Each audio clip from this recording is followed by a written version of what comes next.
Assalamualaikum warahmatullahi wabarakatuh.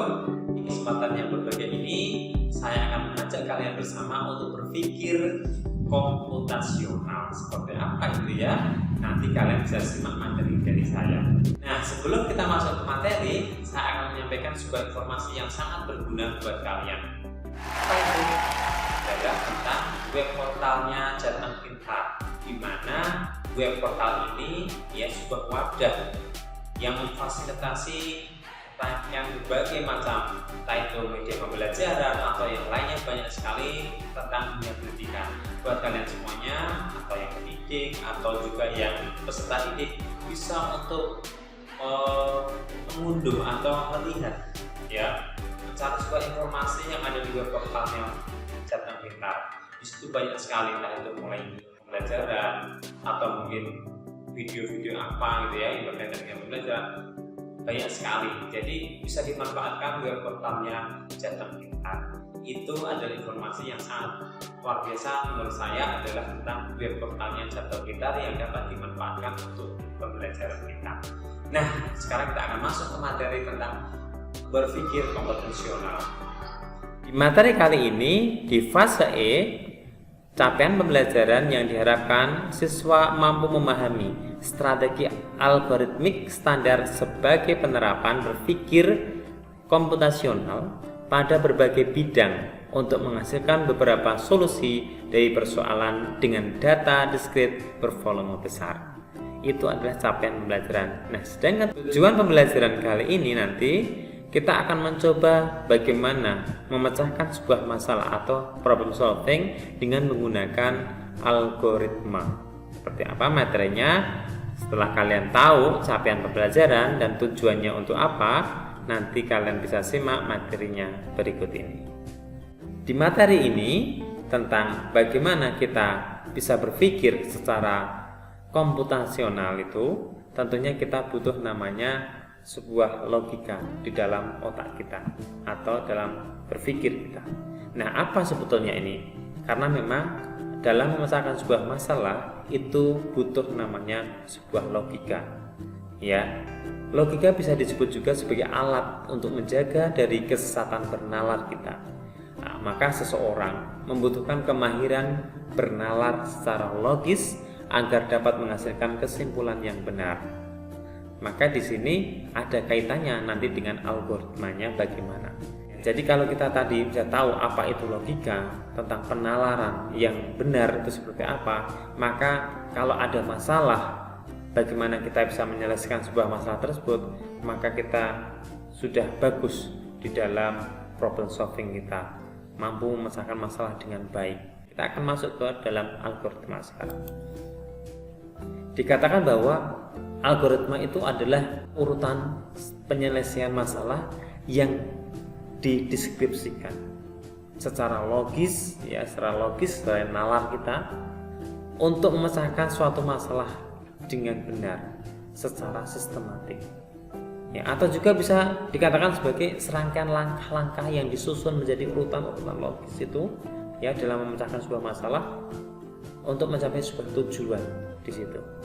Maka kalau materi ini kaitannya dengan berpikir komputasional, berarti bagaimana untuk mendapatkan cara penyelesaian yang baik yang dibutuhkan dan strategi atau langkah-langkah yang seperti apa yang sistematik agar dapat memecahkan masalah dengan cara yang terbaik di situ. Ya, oke. Suatu contoh nanti saya akan kasihkan ya. Nah, sebetulnya di sini di materi ini tentang BK ya, tentang berpikir komputasional itu ada istilah namanya logika algoritma. Di mana dalam penulisannya di dalam algoritma ini ada 3 sebetulnya. Ada model yang deskriptif, ada flowchart, ada prosedur code. Akan tetapi di sini saya akan khususkan untuk membahas satu materi yang berkaitan dengan algoritma deskriptifnya. Bagaimana kita memecahkan sebuah masalah dengan menggunakan algoritma itu menggunakan penulisan deskriptif. Pernah saya membaca beberapa buku atau mungkin dari artikel yang lainnya banyak sekali yang membahas mengenai penulisan algoritma yang model deskriptif itu.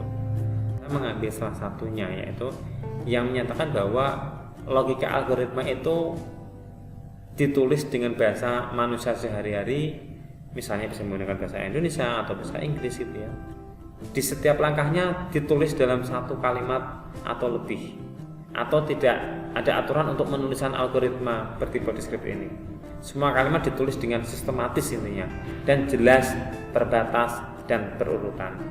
Jadi contoh nih, contoh yang kalau kita terapkan dalam matematika, misalnya nih, disuruh untuk menghitung luas segitiga, maka kalau kita akan membuat algoritmanya memecahkan masalah itu, maka ditulis step by stepnya, urutan-urutan secara sistematis. Misalnya yang pertama, untuk menghitung luas segitiga, pertama masukkanlah nilai alas, itu ditulis secara runtun. Yang kedua, langkah-langkah kedua apa? Kemudian masukkan nilai tinggi. Nah, yang ketiga, kemudian hitung dengan menggunakan rumus luasnya. Misalnya alas kali tinggi per 2. Kemudian yang keempat, cetak luasnya. Nah, itulah contoh urutan-urutan yang secara sistematis ya untuk memecahkan sebuah masalah dari model penulisan algoritma deskriptif tersebut. Atau bisa kita kasihkan contoh ya yang lainnya yang mungkin bisa kalian simak nih. Bagaimana cara memecahkan sebuah masalah yang seperti ini, bisa dilihat. Nah, baik, sekarang saya akan berikan sebuah contoh dalam kehidupan sehari-hari. Kalau seandainya kalian ada 2 gelas ya, dengan 2 gelas, di mana gelas pertama ini kita isi teh, dan kemudian yang gelas kedua kita isi kopi.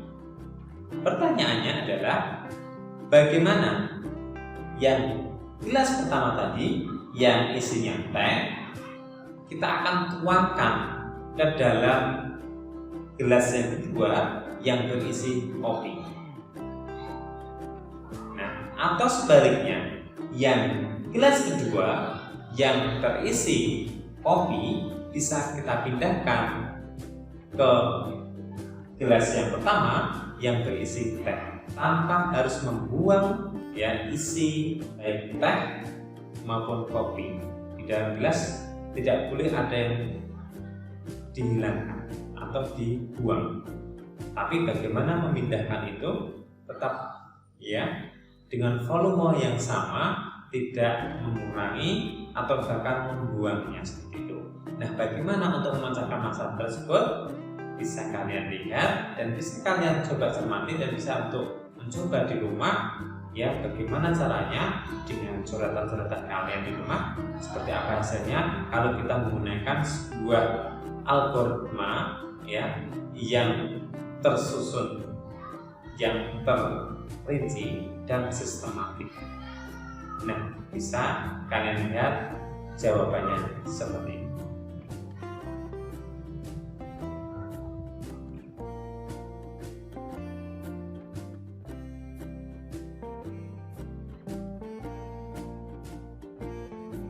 Nah, itu tadi adalah contoh ya bagaimana kita memecahkan sebuah masalah yang terdiri dari 2 gelas dan bisa saling bertukar tanpa harus mengurangi atau membuang sama sekali baik itu teh maupun kopinya, dengan sebuah solusi tepat menggunakan 1 gelas lagi. Nah, itulah contoh bagaimana kita memecahkan sebuah masalah dengan berpikir komputasional ya, sehingga kita bisa untuk memecahkan dengan baik, sistematik, dan bisa diterima dengan baik sesuai dengan logika nalar. Itu ya, seperti apa kesimpulannya bisa dilihat seperti ini. Nah, kesimpulannya untuk materi berpikir komputasional di mana kita menggunakan sebuah penulisan menggunakan algoritma dalam penyelesaian masalah atau problem solvingnya, di mana algoritma itu mendeskripsikan secara logis ya untuk memecahkan suatu masalah tersebut. Semua kalimat ditulis dengan sistematis, jelas, terbatas, berurutan ya, sehingga tidak ada namanya overlap. Istilahnya kalau misalnya nih ya, kalau kita dihadapkan ada komputer di situ ya, kita belum menyalakan powernya, belum menyiapkan alat dan sebagainya, tidak mungkin langsung overlap, langsung bisa digunakan untuk mengetik atau menggambar dan sebagainya. Pastinya ada urutan-urutan sebelum untuk memulai kegiatan di situ menggunakan alat komputer. Pasti ada urut-urutannya secara standar operasi prosedurnya. Itu adalah bagian ya bagaimana kita bisa menyelesaikan sebuah masalah dengan benar sesuai dengan logika kita, logis secara nalar, tapi dengan cara penulisannya menggunakan sebuah algoritma deskriptif tadi, diurut, runtun dan seterusnya. Oke, sekian dari saya. Mudah-mudahan materi yang saya sampaikan bisa bermanfaat bagi kalian dalam memecahkan sebuah masalah dalam kehidupan sehari-hari dan bisa diterapkan. Sekian video dari saya. Tunggu video yang selanjutnya.